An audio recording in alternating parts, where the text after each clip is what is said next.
ಮಹಾರಾಜರಿಗೆ ಸಿಕ್ಕಂತಲ್ಲ, ಅದಾದ್ಮೇಲೆ ಈ ನಾವು ಏನು ಅಮ್ಮನವ್ರಿಗೆ ತಿಲಕ ಇಟ್ಟಿದ್ದೀವೋ ಆ ತಿಲಕದಲ್ಲಿ ಪಾಲನೇತ್ರ ಅಂತ ಅಲ್ಲೂ ಒಂದು ನೇತ್ರ ಇದೆ. ಇಲ್ಲೂ ಒಂದು ನೇತ್ರ ಇದೆಯಾ? ಹೌದು. ಈ ದೇವಿದು ವಿಶೇಷ. ಅದಕ್ಕೆ ಈ ಚಾಮರಾಜನಗರಕ್ಕೆ ಕ್ಷೇತ್ರಕ್ಕೆ ಒಂದು ಈ ದೇವಿಯ ಒಂದು ತುಂಬಾ ಅಪಾರವಾದಂಥ ಒಂದು ಶಕ್ತಿ ಇದು.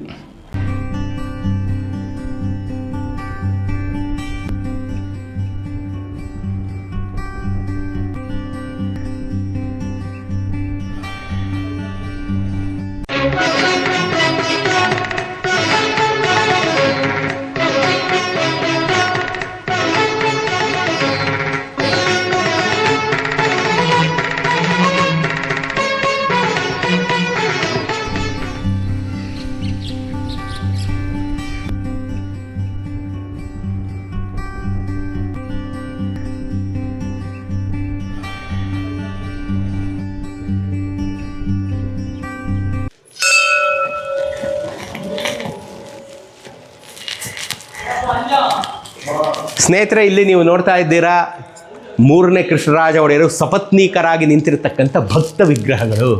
ಮೂರನೇ ಕೃಷ್ಣರಾಜ ಒಡೆಯರನ್ನ ನೀವು 3 ದೇವಸ್ಥಾನದಲ್ಲಿ ನೋಡ್ಬೋದು. ಒಂದು ಚಾಮುಂಡಿ ದೇವಸ್ಥಾನ, ಒಂದು ನಂಜನಗೂಡು ದೇವಸ್ಥಾನ, ಇನ್ನೊಂದು ಚಾಮರಾಜನಗರದ ದೇವಸ್ಥಾನ. ಮೂರನೇ ಕೃಷ್ಣರಾಜ ಒಡೆಯರು ಸಪತ್ನೀಕರಾಗಿ ನಿಂತ್ಕೊಂಡು ಭಕ್ತಿಯಿಂದ ಕೈ ಮುಗಿತಾ ಇರ್ತಕ್ಕಂಥದ್ದನ್ನು ನೋಡಿದ್ದೀರಾ. ಅವರ ಉತ್ಸವ ಮೂರ್ತಿಗಳಿದೆ ಕೆಳಗಡೆ ಇರೋವಂಥದ್ದು. ಮೂರನೇ ಕೃಷ್ಣರಾಜ ಒಡೆಯರ ಉತ್ಸವ ಮೂರ್ತಿಗಳನ್ನು ಸಹ ನೀವು ನೋಡ್ತಾ ಇದ್ದೀರಾ. ನೋಡಿ ಎಷ್ಟು ಅದ್ಭುತವಾಗಿದೆ ನೋಡ್ರಿ. ಚಾಮರಾಜನಗರಕ್ಕೆ ಬಂದಾಗ, ಚಾಮರಾಜೇಶ್ವರ ಟೆಂಪಲಿಗೆ ಬಂದಾಗ ಈ ಮೂರನೇ ಕೃಷ್ಣರಾಜ ಒಡೆಯರ ದರ್ಶನಕ್ಕೆ ಈ ಕಟ್ಟಡದ ನಿರ್ಮಾತೃ ಅವರೇನೆ, ಪುಣ್ಯಾತ್ಮ. ಈ ಚಾಮರಾಜೇಶ್ವರ ದೇವಸ್ಥಾನ ಕಟ್ಟಿಸಿದ್ದೇ ಮೂರನೇ ಕೃಷ್ಣರಾಜ ಒಡೆಯರು. ಹಾಗಾಗಿ ಅವರ ಭಕ್ತ ವಿಗ್ರಹಗಳು ಸಪತ್ನೀಕರಾಗಿ ನೋಡಿದ್ರಾ? ನೋಡ್ಕೊಳ್ಳಿ. ತೋರಿಸಿ ಬ್ರಿಜೇಶ್, ಎಂದಿನಂತೆ ಬ್ರಿಜೇಶ್ ನನ್ನ ಜೊತೆ ಇದ್ದಾರೆ, ತೋರಿಸಿ.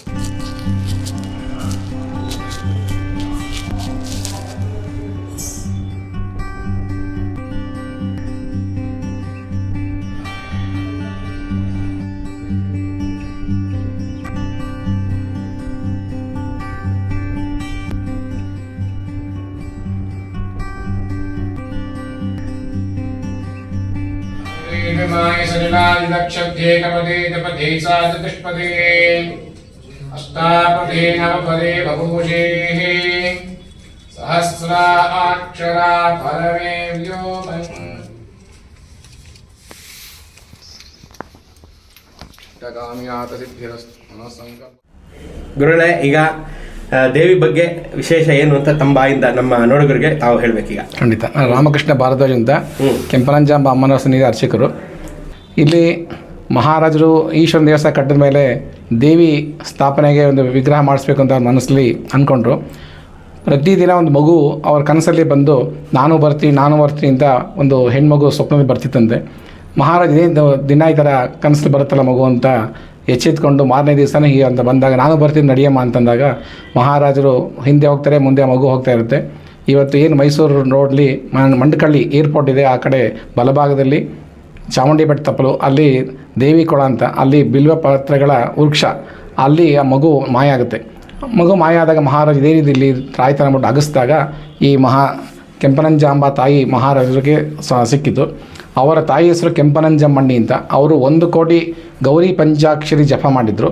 ಅಂಬಾ ಅಂದರೆ ಪಾರ್ವತಿ, ಹಾಗಾಗಿ ಇದಕ್ಕೆ ಕೆಂಪನಂಜಾಂಬ ಅಂತ ನಾಮಕರಣ ಮಾಡಿ ಈ ದೇವಿಯಲ್ಲಿ ಮಹಾರಾಜ ಸ್ಥಾಪನೆ ಮಾಡಿದ್ದಾರೆ.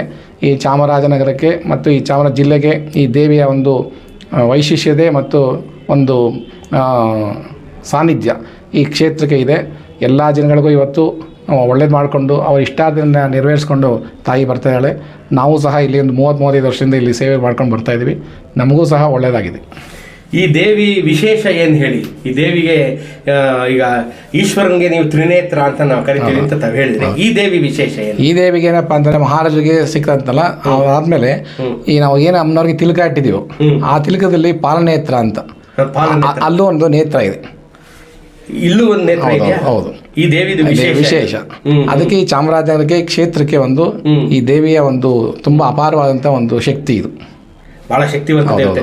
ಕೇಳೋದ ಸ್ನೇಹಿತರೆ, ನೀವೆಲ್ಲೂ ಹಿಂದೆಂದು ಕಂಡಿರದಂಥ ತ್ರಿನೇತ್ರೆಯಾದಂಥ ದೇವಿ ಗೌರಿನ ಕೆಂಪನಂಜಾಂಬ ದೇವಿಯನ್ನು ನೋಡ್ತಾ ಇದ್ದೀರಾ. ನೀವು ಬಂದಾಗ ಭಕ್ತಾದಿಗಳು ಹತ್ತಿರದಿಂದ ನೋಡಿದ್ರೆ ಅದಕ್ಕೊಂದು ತಿಲಕ ಕಣ್ಣು ಕಾಣದೆ ಅದು ಮುಚ್ಚಿರಿ ಅಂತ ನೀವು ಅದನ್ನ ತಿಲಕ ಇಟ್ಟಿದ್ದೀರಾ. ಆ ತಿಲಕವನ್ನ ನೋಡಿದಾಗ ನಿಮಗೆ ದೇವಿಯ ಮೂರನೇ ಕಣ್ಣು ಸಹ ಕಾಣುತ್ತೆ. ಬಹಳ ಅಪರೂಪದ್ದು, ನಾನೆಲ್ಲೂ ಕೇಳಲಿಲ್ಲ. ಖಂಡಿತ ಇಲ್ಲಿ ಮಾತ್ರ ಇಲ್ಲೊಂದೇನೆ ಮತ್ತೆ ಮಹಾ ಜನಗಳು ಭಕ್ತಾದಿಗಳು ಮದುವೆ ಆಗದಿದ್ದಂಥವ್ರು ಸಂತಾನ ಆಗದಿದ್ದಂಥವ್ರು ತಮ್ಮ ಕಷ್ಟ ಕಾರ್ಪಣ್ಯಗಳನ್ನ ಇಲ್ಲಿ ಬೇಡ್ಕೊಂಡ್ರೆ ಕ್ಷಣಾರ್ಥದಲ್ಲಿ ಈ ದೇವಿ ಈಡೇರಿಸ್ತಾ ಇದ್ದಾಳೆ. ಅದು ಸುಮಾರು ಜನಕ್ಕೂ ಆಗಿದೆ, ಮುಂದಕ್ಕೂ ಆಗುತ್ತೆ. ಈ ದೇವಿಗೆ ಏನು ವಿಶೇಷ ಅಂದರೆ ಏನು ಮಾಡ್ತೀರಿ? ವಿಶೇಷ ಪೂಜೆ ಬೆಳಗ್ಗೆ ಅಭಿಷೇಕ ಇರುತ್ತೆ, ಶುಕ್ರವಾರ ಎಲ್ಲ ಅರ್ಚನೆ ಇರುತ್ತೆ, ಸಹಸ್ರನಾಮ ಇರುತ್ತೆ, ಮತ್ತು ಆಷಾಢ ಮಾಸದಲ್ಲಿ ಹೂವಿನ ಅಲಂಕಾರ ಇರುತ್ತೆ, ನವರಾತ್ರಿ ಎಲ್ಲ ವಿಶೇಷ ಪೂಜೆ ಇರುತ್ತೆ. ಹೌದಾ? ಆಷಾಢ ಮಾಸದ ಹೂವಿನ ಅಲಂಕಾರ ಇರುತ್ತೆ. ಈ ಉತ್ಸವ ಅದರಿಂದ ಏನು ಮಾಡ್ತೀರಿ? ಅದೇ ರಥೋತ್ಸವ ಟೈಮಲ್ಲಿ ಅಮ್ಮನವ್ರದ್ದು ತೇರಿದೆಯಲ್ಲ, ಅಮ್ಮನವ್ರ ತೇರಿದೆ. ಚಾಮರಾಜೇಶ್ವರ, ಅಮ್ಮನವರು, ಗಣಪತಿ, ಚಂಡಿಕೇಶ್ವರ, 4 ತೇರಿದೆ. 4. ಸೊ ಅಮ್ಮನವ್ರ ತೇರು ಹೌದು, ಖಂಡಿತ. ಈ ಧನುರ್ಮಾಸದ ವಿಶೇಷ? ಧನುರ್ಮಾಸ ಬೆಳಗ್ಗೆ 5 ಗಂಟೆಗೆ ಅಭಿಷೇಕ ಇರುತ್ತೆ, ಪ್ರತಿ ದಿವಸ ಇರುತ್ತೆ. ನವರಾತ್ರಿಲೂ ವಿಶೇಷ? ನವರಾತ್ರಿ ಇರುತ್ತೆ, ಪ್ರತಿ ಶುಕ್ರವಾರ ಇರುತ್ತೆ. ಮತ್ತೆ ಹಬ್ಬ ಹರಿದಿನ, ಮತ್ತೆ ಶುಕ್ರವಾರ ಅಮ್ಮನವ್ರ ಉತ್ಸವ ಇರುತ್ತೆ. ಹೌದಾ? ಸೋಮವಾರ ಸ್ವಾಮಿ ಉತ್ಸವ ಇರುತ್ತೆ. ಪ್ರತಿ ಸೋಮವಾರ, ಪ್ರತಿ ಶುಕ್ರವಾರ ಅಮ್ಮನವ್ರ ಉತ್ಸವ ಇರುತ್ತೆ. ಕೇಳಿದ್ರಲ್ಲ ಸ್ನೇಹಿತರೆ, ಮದುವೆ ಆಗದೆ ಪರಿತಪಿಸ್ತಾ ಇದ್ರೆ, ಮಕ್ಕಳಾಗದೆ ಪರಿತಪಿಸ್ತಾ ಇದ್ರೆ ಎಲ್ಲೂ ಹೋಗಬೇಡಿ. ಚಾಮರಾಜನಗರದ ಚಾಮರಾಜೇಶ್ವರನ ಸನ್ನಿಧಿಗೆ ಬಂದು ಕೆಂಪರಂಜಾಂಬಾ ದೇವಿಯವ್ರನ್ನ ನೀವು ಬೇಡ್ಕೊಂಬಿಟ್ರೆ ಕ್ಷಣಾರ್ಧದಲ್ಲಿ ನಿಮ್ಮ ಬಾಯಿಗೆ ತೀರಿಸುವಂಥ ಶಕ್ತಿ ತಾಯಿಗಿದೆ. ಪುರೋಹಿತರು ಇಲ್ಲೇ ಇರ್ತಾರೆ, ಭಾಳ ಸೊಗಸಾಗಿ ಪೂಜೆ ಮಾಡ್ಕೊಡ್ತಾರೆ. ತುಂಬ ಹಳೆ ಪುರೋಹಿತರು, 35 ವರ್ಷ ಆಯ್ತಾ? 33 ಆಗಿದೆ. ಇವ್ರ ತಂದೆಯಾದಂಥ ವೆಂಕಣ್ಣ ಭಟ್ರು ಇವರೆಲ್ಲರೂ ತುಂಬ ಅತ್ಯುತ್ತಮವಾದಂಥ ಸೇವೆಯನ್ನು ಈ ದೇವರಿಗೆ ಸಲ್ಲಿಸಿದ್ದಾರೆ. ಹಾಗಾಗಿ ಇವ್ರುಗಳಲ್ಲೇ ಒಂದು ವಿಶೇಷ ಶಕ್ತಿ ಇದೆ. ಇವ್ರು ಬಂದು ನೀವು ಇವ್ರ ಪೂಜೆಯನ್ನು ಮಾಡಿಸ್ಕೊಂಡು ಹೊರಟೋದ್ರೆ ನಿಮಗೆ ಬಯಕೆಗಳು ಕ್ಷಣಾರ್ಧದಲ್ಲಿ ತೀರಿ ನಿಮ್ಮ ಸಮಸ್ಯೆಗಳು ತೀರೋದ್ರಲ್ಲಿ ಯಾವ ಸಂದೇಹನೂ ಇಲ್ಲ. ಬ್ರಿಜೇಶ್, ಇನ್ನೊಂದ್ಸಲ ಈ ದೇವಿನ ಭಾಳ ಹತ್ತಿರದಿಂದ ತೋರಿಸಿ ನಮ್ಮ ಭಕ್ತರನ್ನು ಪುನೀತರನ್ನಾಗಿ ಮಾಡಿದ್ವಿ. ಹಾಂ ಸರ್, ಒಳ್ಳೆಯದಾಗಲಿ. ನಿಮಗೂ ಅಷ್ಟೇ ಒಳ್ಳೆಯದಾಗಲಿ. ಸರ್ವೇ ಜನ ಸುಖಿನೋ ಭವಂತು.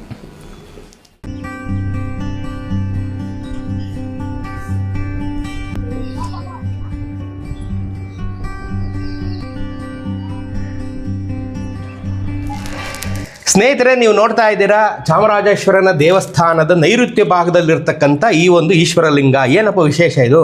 ಸಹಸ್ರಲಿಂಗ. ಹತ್ತಿರದಿಂದ ನೋಡಿದ್ರೆ ತೋರಿಸಿ ಬ್ರಿಜೇಶ್.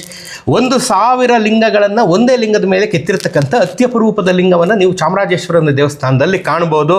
ಈಗ ಇಲ್ಲಿನ ಅರ್ಚಕರನ್ನ ನಾವು ಭಾರದ್ವಾಜ ಶಾಸ್ತ್ರಿಗಳನ್ನ ಕೇಳೋಣ. ಸರ್, ಇದೇನು ವಿಶೇಷ? ಈ ಚಾಮರಾಜೇಶ್ವರ ಸ್ವಾಮಿ ದೇವಸ್ಥಾನದಲ್ಲಿ ನೈಋತ್ಯ ಭಾಗದಲ್ಲಿ, ಇವತ್ತು ನೈಋತ್ಯ ಭಾಗದಲ್ಲಿ ತೂಕ ಇರಬೇಕು ಅಂತ ಹೇಳ್ತಾರೆ. ಹಾಗಾಗಿ ಮಹಾರಾಜರು 1001 ಲಿಂಗ ಇರತಕ್ಕಂತ ಏಕಶಿಲಾ ಕೆತ್ತಿರ್ತಕ್ಕಂಥ ಈ ಶಿವಲಿಂಗನ ಸಹಸ್ರಲಿಂಗ ಅಂತ ಅನ್ಕೊಂಡು ಇಲ್ಲಿ ಸ್ಥಾಪನೆ ಮಾಡಿದ್ದಾರೆ. ಇದೊಂದು ವಿಶೇಷವಾದ ವಿಚಾರ ಇದೆ. ಕೇಳೋದ ಸ್ನೇಹಿತರೆ, ನೈಋತ್ಯ ಭಾಗದಲ್ಲಿ ಯಾವತ್ತು ಭಾರ ಇರಬೇಕು ವಾಸ್ತುಶಾಸ್ತ್ರದ ಪ್ರಕಾರ ಅಂತ ಹಿರಿಯರೆಲ್ಲ ಹೇಳಿದ್ದಾರೆ. ಹಾಗೆ ಮಹಾರಾಜರು ಮೂರ್ಣಕೃಷ್ಣರಾಜ ಒಡೆಯರು 2 ಶತಮಾನಗಳ ಹಿಂದೆ ಇದನ್ನ ನೈಋತ್ಯ ಭಾಗದಲ್ಲಿ 1000 ಲಿಂಗಗಳನ್ನು ಒಂದೇ ಲಿಂಗದಲ್ಲಿ ಕೆತ್ತಿಸಿ ಪ್ರತಿಷ್ಠಾಪನೆ ಮಾಡಿದ್ದಾರೆ. ನೋಡ್ರಿ, ಯಾಕೆ ನೀವು ಚಾಮರಾಜನಗರಕ್ಕೆ ಬಂದು ಚಾಮರಾಜೇಶ್ವರನ ದೇವಸ್ಥಾನ ನೋಡಬೇಕು? 1000 ಕಾರಣ ಇದೆ. ಅದರಲ್ಲಿ ಈ 1000 ಲಿಂಗಗಳನ್ನು ಕೆತ್ತಿರೋದು ಒಂದು ಕಾರಣ. ಬಂದು ಈ ಈಶ್ವರನ ದರ್ಶನ ನೀವು ಮಾಡಬೇಕು. ಮಹಾರಾಜರ ಕಾಲದಲ್ಲಿ ಚಾಮರಾಜೇಶ್ವರ ದೇವಸ್ಥಾನದ ವೈಭವ ಹೇಗಿತ್ತು ಅನ್ನೋದಕ್ಕೆ ಈ ಕೊಳದಪ್ಪಲೆನೇ ಸಾಕ್ಷಿ. ನನ್ನ ಎತ್ತರಕ್ಕೆ ಅಜಮಾಸ ಇರೋವಂಥ ಈ 5 ಅಡಿ ಕೊಳದಪ್ಪಲೆ ಇದರ ತುಂಬ ದಿನ ಪ್ರಸಾದ ಮಾಡಿ ಹಂಚಲಾಗ್ತಾ ಇತ್ತು ಭಕ್ತಾದಿಗಳಿಗೆ. ಇದ್ರ ತುಂಬ ಮಾಡ್ತಾಯಿದ್ರು, ಪ್ರತಿ ದಿನ ಇದರ ತುಂಬ ಪ್ರಸಾದ ಮಾಡಿ ಹಂಚ್ತಾ ಇತ್ತು. ಅಂಥ ದೊಡ್ಡ ಕೊಳದಪ್ಪಲೆ ನೋಡ್ರಿ, ಮಹಾರಾಜರ ಕಾಲದ ವೈಭವ. ಈಗ ಮಹಾರಾಜರು ಇಲ್ಲ, ಆ ವೈಭವನೂ ಇಲ್ಲ, ಕೊಳದಪ್ಪಲೆನೂ ಮೂಲೆಗೆ ಸೇರ್ಕೊಂಡ್ಬಿಟ್ಟಿದೆ. ಚಾಮರಾಜೇಶ್ವರ ದೇವಸ್ಥಾನಕ್ಕೆ ಬಂದಾಗ ಇಷ್ಟು ದೊಡ್ಡ ಕೊಳದಪ್ಪಲೆ ಅನ್ನೋ ಪದನೇ ನೀವು ಕೇಳಿಲ್ಲ ಕನ್ನಡಿಗರು. ಕೊಳದಪ್ಪಲೆ ಅಂದರೆ ದೊಡ್ಡದಾದಂಥ ಪಾತ್ರೆ, ಅದನ್ನು ಕೊಳದಪ್ಪಲೆ ಅಂತೀವಿ. ಆ ಕೊಳದಪ್ಪಲೆಯನ್ನು ನೋಡೋದನ್ನು ನೀವು ಮರಿಬೇಡಿ. ಅರ್ಥ ಆಯ್ತಾ?